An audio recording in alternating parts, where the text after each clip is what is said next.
What's up, everybody? Welcome to another episode of Facility Management Marketing Podcast. I'm your host, Javier.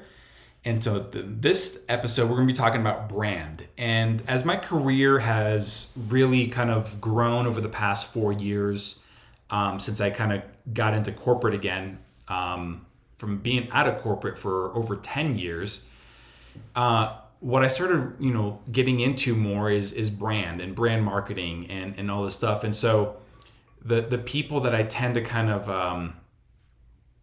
follow on LinkedIn and whatnot are more like brand people, and that stuff just kind of intrigues me quite a bit.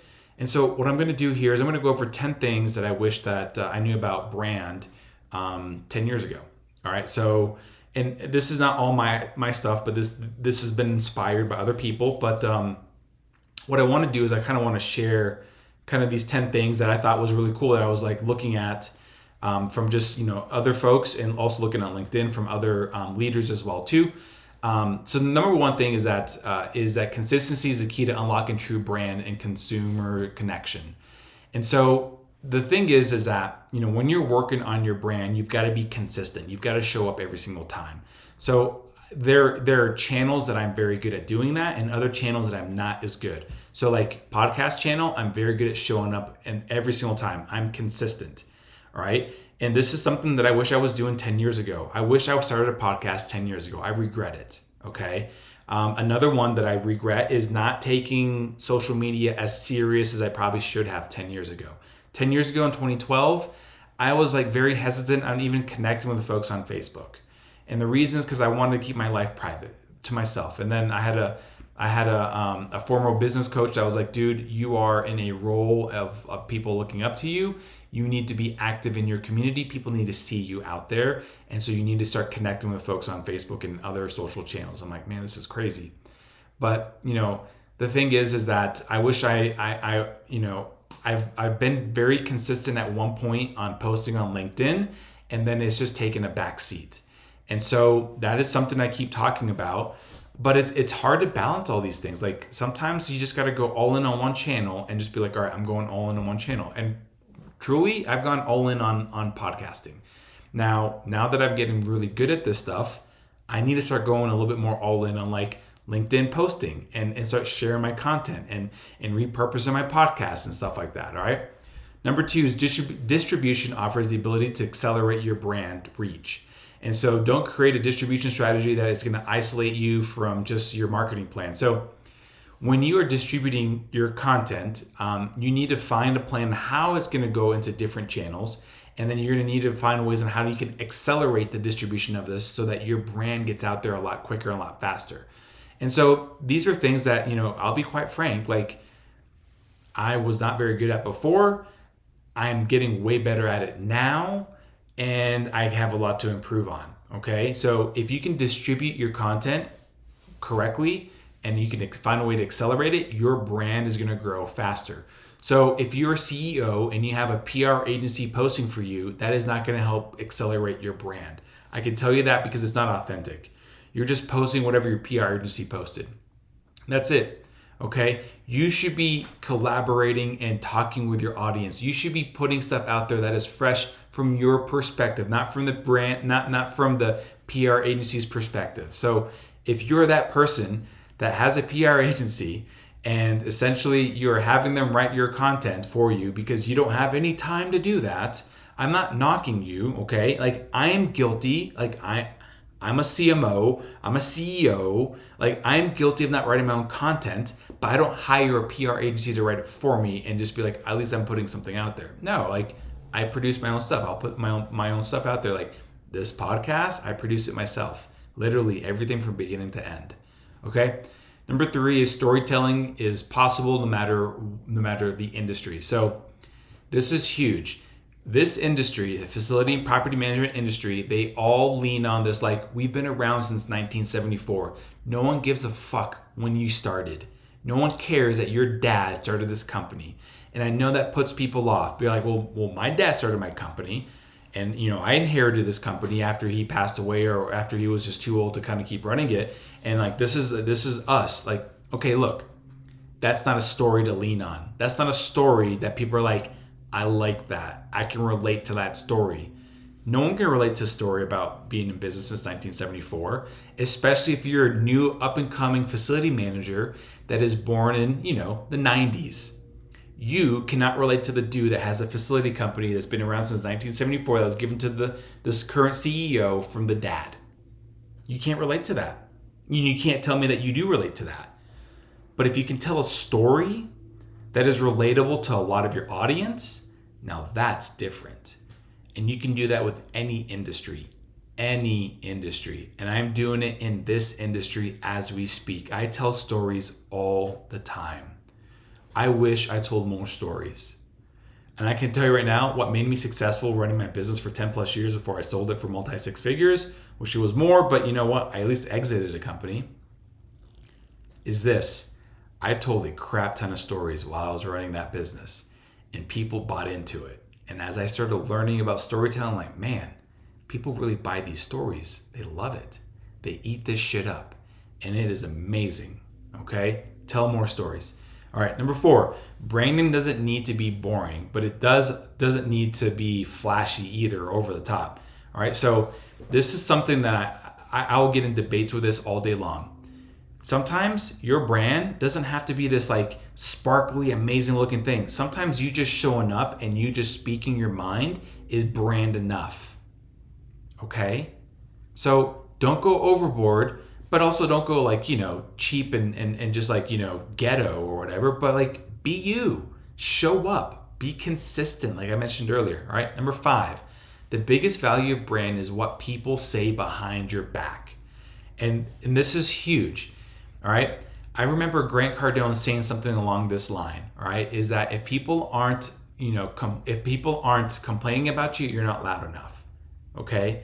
Grant Cardone, who is considered one of the best salespeople of our generation right now, he's got like, a lot of sales training. The dude's a billionaire. He's super smart, or maybe not a billionaire. He's definitely a multimillionaire. Anyways, Grant Cardone is brilliant. But he's always like, if people aren't complaining about you, you're not loud enough. And I remember sending out a bunch of emails, to grow my business and getting hate mail. And then essentially like, I'd be like, Nick, who was my business coach at the time, I'm like, dude, I'm getting all this hate mail. He's like, that's good. That means that you're talking loud enough that people now hate you. Okay. And he's like, this is good and this is normal. He's like, I get stuff like this all day long. I get emails from people saying, go F yourself, or I hope you fall and die, or something like that. I'm like, dang, dude. He goes, yeah, I get it on a daily basis. And so where I'm coming from is that I'm not saying you want to have like a bad reputation, but what I'm getting to is that that your value is big when people are still talking about you in the positive or in the negative light, okay?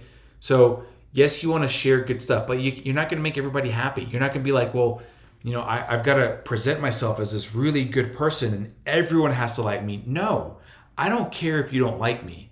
All I care about is you're like, you know what? This guy is blunt, calls it how it is, but his strategies are fucking good. Like they actually work. I've implemented them and they actually work. Like I can tell you right now, we have conversations at work. There are times whenever my team is like, I don't really like this, or this does not make me happy. I'm like, it doesn't matter. The numbers don't lie. And they're like, you're right. The numbers don't lie. Okay. And I'm not rude, but I'm very spirited on how I express myself on what direction we're going to be going in. And I have a very strong hypothesis about it. So that's kind of what I'm getting to. All right. What are we on? 1, 2, 3, 4, 5, 6. Number 6. Remixing your greatest hits is a form of brand brilliance. This is huge. So if you have been publishing, great content, like say you're putting out great podcasts and you have a spin on something that was a big hit. Like one of my big episodes that I had was about brand. And guess what I'm doing here? I'm talking about brand. And so for some reason, brand seems to be something that's very popular right now in some of my episodes. Now, why don't I talk about it as much? It's not that I don't want to, it's just like there's so much to talk about. But what I'm getting to is that if you can spin it and you can find another way to spin it and like people are like, oh wow, that was great. I got some more gold out of this. Like you talked about this piece about brand and now you talk about this piece about brand. Spinning and remixing is huge. If you can remix something, you are a great DJ. Okay, you are a great brand expert. Right. Number 7, brand building is like investing. The more you put in, the more it grows. And this is so true. Okay. And this is why I was trying to prove a point to myself that when I was building this podcast back in January of 2011, January of 2021, all right, it was January 11th, 2021 is when I launched, I think, my first podcast episode. When I first launched this, it was more of like, I'm investing in my brand. Now, you might be thinking, Javier, but you have a full-time job, you're a CMO, a rap mate, you're looking at growing that and doing some great, amazing things. I totally am. But at the end of the day, I am still branding Javier. Okay. Guess what I talk about a lot? I talk about facility management, I talk about property management, and I also talk about my experience right now at Rapmate. And guess what's relatable? I'm telling you real life experiences as we speak, whether it's a few days ago, whether it's a few months ago, but I'm telling you exactly what it is. And I'm helping applying that stuff, right? I'm investing into the future. But where I'm coming from is that even though I have a full-time job that I'm ecstatic about, like I've been here for 10 months and I'm like, man, this is just getting crazier and crazier and crazier. Like it's tough. Don't get me wrong. Like in a few days, we're making a pitch to 3M. Okay. Huge pitch to 3M. All right. Really flipping cool. I'll just leave it at that. All right. But where I'm coming from on this is that like my brand is who I am. And so as I build my brand bigger, this is going to help my current company in the role that I play in right now. So this is going to be big, okay? But invest in your brand. Like it's going to carry on to business because this is how I'm starting to see this play out. And I wish I would have been doing this 10 years ago. People that invest in their brand today are going to be like professional players in sports, but you get to play longer. The professional players in sports like Shaquille O'Neal that invested in his brand early on, okay, and then continue to do that. Look at him now. People still talk about him. Not just because of his basketball, because of his business IQ, okay? He's invested in his brand. And that carries into everything else. That carries into his basketball analysis. That carries into his businesses. That carries into everything. And that's what you should be doing yourself, all right? Number 8 is authentic is one of the biggest drivers of string brands. If you constantly fake it, you simply won't make it. And so this is very big too, is being authentic and being real is it. Like I've had a lot of people tell me this like on a regular basis. They're like, dude, you are real, you are authentic, you are you. You don't bend for anybody else. And at least that's me, okay? Like I don't fake something. I call it how it is. It's black or white. It's just very straightforward. And there are times whenever I know I'm sucking it. Okay. And it's just, I own it. And other times where I'm like, hey, listen, man, this is it. This is how it is. This isn't something that I know for me. I've always been authentic to myself and I've always been told that since the get-go. So yeah, I mean like it's, could I be more? And could I have applied this more like 10 years ago? Yeah, maybe. But it's I can say this right now. People buy into authenticity for sure. Number 9, the best and yet most difficult brand building efforts are the interactions you have with people one-to-one. You need to care about your customers and be intentional in helping them succeed. So this is something that I did not do well starting off in my career, starting my own business. All right. So I started my first business in 2008. I sold it in 2018, and I was not very good at one-to-one at times. Like I always try to keep a very big distance between me and the customer. Eventually, I started getting closer and closer to these people, realizing that like, you know what, it probably makes sense to do this. So I guess what I'm trying to say here is that like, in order to grow your brand, spending time one-to-one is actually more valuable. When people get to know you on a heart-to-heart basis, they're like, man, this person really has a big heart. And I know that there were times that I had customers that were trying to do that with me. And I was just very, not put off by any means. I was just like, yeah, sure. And it was just difficult for me, But at the end of the day, like, I learned. Can you build off of this and not make the same mistake? You totally can. And I would recommend you doing it, all right? And then number 10 is brand is a competitive advantage. This is so flippin' true. If you can build a strong brand that people trust and adore, you have an edge over your competition. Because think about this. No one can be you. Okay? If you have a brand that people are like, man, this dude, I love him. He's amazing. Like, think Apple. When you think Apple, you don't think of the current CEO, Tim Cook. You think Steve Jobs. He built a brand of himself that people adored or hated, okay? And it was so strong, people had a brand affiliation to Apple because of Steve, or to Steve because of Apple. You know, whatever it is, it was a one-to-one. Like, you think Steve, you thought Apple. When you think Apple, you think Steve. Like, it was one-to-one. And so it was his competitive advantage. Totally was. Okay? And a lot of people, that is your competitive advantage. If you build your brand, that's your competitive advantage. That's what people buy. Okay? And I wish I knew this 10 years ago, because I wasn't trying to build my brand 10 years ago. I was just trying to run a business. Had I been building my brand 10 years ago, doing a podcast, publishing stuff that was like just brand-based things, as opposed to just like, I need to enroll 10 more students this month, that kind of stuff, things would have been different. Completely different. So there you go. There you have it. 10 things I wish I knew about brand 10 years ago. And I can tell you right now that, like, right now in my career, a lot of the content and a lot of the strategy that we're building is based around branding. Now, you might be thinking, like, are you talking about like design? Are you talking about like things looking and feeling cool? Like, no. So what I'm talking about is like brand positioning. So like right now, for instance, in my current role at Wrapmate, I am trying to position Wrapmate as the authority for vehicle wraps. Okay. Now we're doing this in different ways. We're doing this with like paid social. We're doing this with paid search. Okay. We're doing this with creating content on our blog. And then we're going to be doing this with publishing content on our social channels about different aspects about this stuff, right? We're going to be doing this in different ways. But like, I did this exercise on creating a brand script for our company. And this brand script essentially told our story. And so like, we're doing this big pitch on Monday, okay, to 3M. And I've designed this deck that my CEO and I are going to sit down and refine it some more over the next few days. And essentially it's telling the story, okay? And like, it's positioning us to like look like not the hero, but look like the guide to move the industry forward.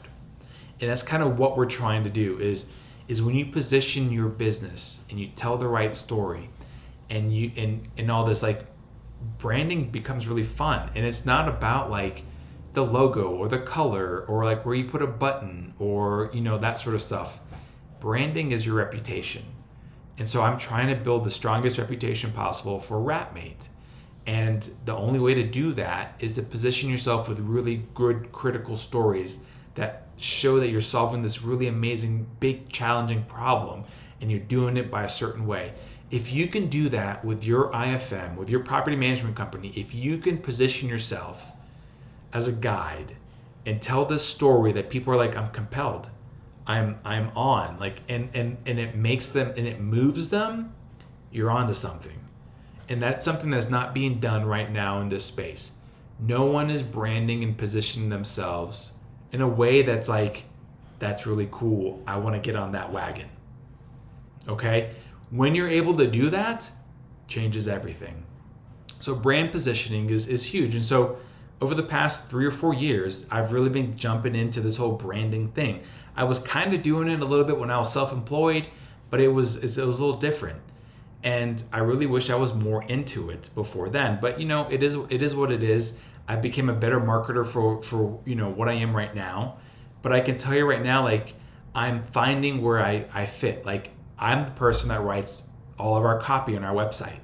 Okay? I tell the story the way it should be told, like, okay, this is it, and this is the problem we're gonna have, and this is how we're gonna say this, and this is the verbiage we're gonna say, and we're gonna do this, and all of that stuff. Like, I do that. Same thing with our emails, Same thing with, like just our ad copy, like all that stuff. Like I work on all those things, and it's all about positioning.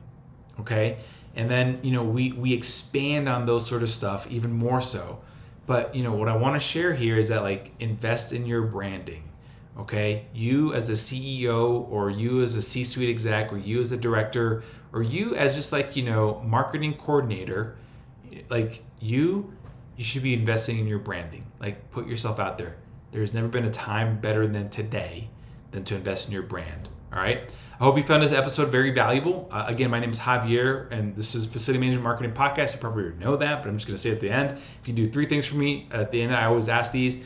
Number 1, if you can please share this podcast, either DM it to somebody or send it in a text message or something like that. That would be really awesome. Number 2 is connect with me on LinkedIn. You can connect with me on linkedin.com/in/Javier Lozano Jr. And then number 3, if you can give us a 5-star review on this podcast on either Spotify or Apple Podcasts.